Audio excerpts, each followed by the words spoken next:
Уважаемые сопредседатели, Distinguished co-chairman, уважаемые главы государств, heads of state and government, господин генеральный секретарь, дамы и господа. Secretary General, ladies and gentlemen.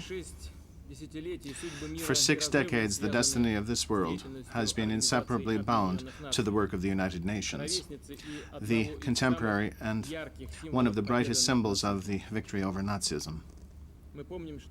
We remember that the commitment to the ideals of freedom and humanism united the nations of the planet in their joint fight against Nazism. And the creation of the United Nations clearly reflected the will of civilized humanity to prevent new devastating wars and the revival of barbaric ideologies advocating violence, aggression, and racial superiority. For the 60 years of its existence, the United Nations have seen heated discussions and bitter disagreements. But this very organization has become a unique forum for the systemic dialogue of nations on how to build a safe world.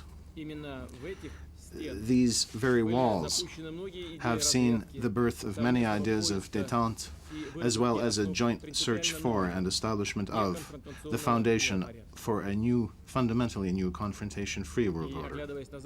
And as we look back, we cannot but give justice to this accomplishment of the United Nations.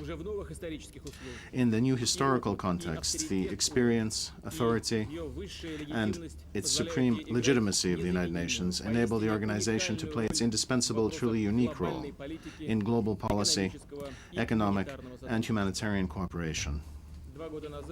2 years ago, standing on this rostrum, I spoke about Russia's fundamental approaches to enhancing the efficiency of the United Nations.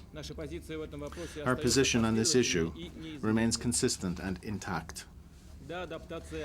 Indeed, there is a need to adjust this organization to the new historic realities, but this process should be constructive. It should take into account both the lessons learned and the positive experience gained by the United Nations, and this process must unite, not separate. It is only in this way, through a broad agreement, that we can further strengthen the authority and legitimacy of the United Nations, as well as its capacity to respond more effectively to the challenges of the 21st century. I am convinced that terrorism poses today the main threat to human rights and freedoms, as well as to sustainable development of states and peoples. That is why it is the United Nations and its Security Council that must be the main center for coordinating international cooperation in the fight against terrorism, as the ideological successor of Nazism. Besides, the United Nations and its Security Council must coordinate the settlement of long-lasting regional conflicts that terrorists and extremists of all sorts parasitize by using the historic burden of religious, ethnic, and social confrontation. Ladies and gentlemen,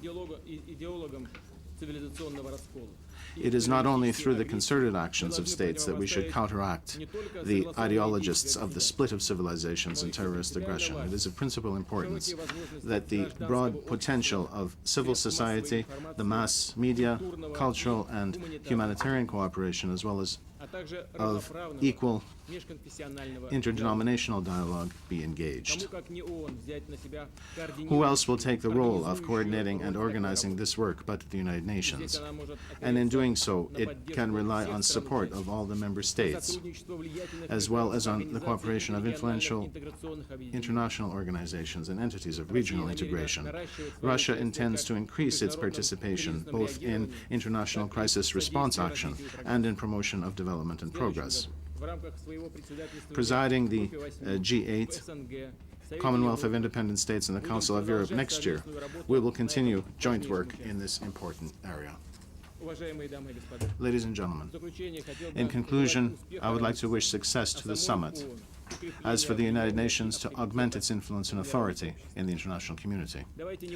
Let us not forget that the organization belongs to all of us and to no one in particular, and may we have wisdom to preserve it for future generations. Thank you.